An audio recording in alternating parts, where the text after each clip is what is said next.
ஏன்டா மாப்பிள்ள உன்னை விட சின்ன பையன் அவன் எல்லாம் கூட்டிட்டு போய் கல்யாணம் முடிச்சு 2 பிள்ளையோட தெரியும். நீ எல்லாம் 5 வருஷமா லவ் மட்டுமே தான் பண்ற. அதுக்கு நானும் ஒரு வைராக்கியத்தோட இருக்கேன். கட்டுனா அந்த பிள்ளை வீட்டுல சம்மதம் வாங்கிட்டு தான் கட்டுவேன். இல்லன்னா இன்னும் 10 வருஷம் கூட லவ் பண்ண நான் ரெடி. ஏண்டா நீ அவனுக்காக வேலை செஞ்சா சம்பளமே கேட்க மாட்டேன். அவங்கள்ட்ட அப்புறம் போய் சம்மதம் கேட்க போற? கழுத கேட்டா குட்டி சோறு இல்ல கரெக்டா தானே இருக்கு. இப்படியே தெரிஞ்சா எப்ப உருப்பட போறீங்க? நீ எல்லாம் பெரிய மனுஷன் தானே, சொல்லி தொலைய மாட்டேன். உகரே அப்பாரு சிரிக்கிற. அப்ப நீ எதுக்கு சினிமாக்காரன்ல சிங்கி அடிக்க வந்தியா? அதெல்லாம் இருக்கட்டும். இவன் ஏன்டா இவ்வளவு சோகமா இருக்கான்? எனக்கு வாழை பிடிக்கல. வாழை பிடிக்கலன்னா தென்னை வாங்கி வை.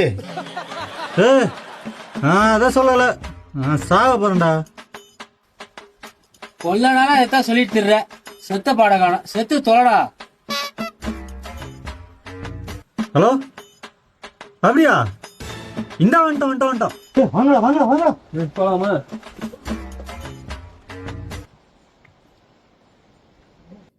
நல்லா சாப்பிடுங்க, கேட்டு வாங்கி சாப்பிடுங்க.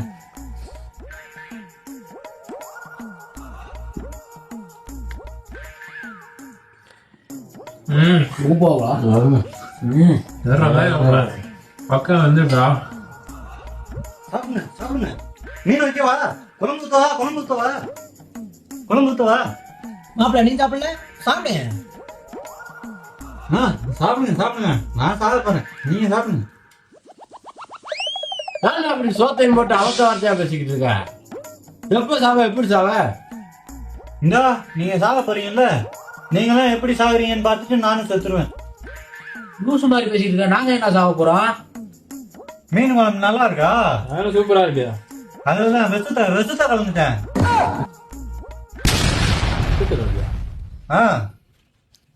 நீங்க எப்படி சாகுறீங்கன்னு பார்த்துட்டு நானும் செத்துருவேன்.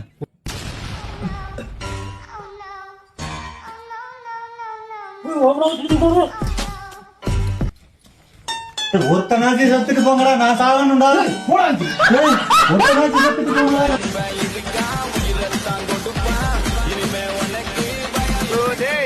அவன் தான்டா இன்னைக்கு பெரிய வேலை பார்த்து விட்டு போயிட்டான்.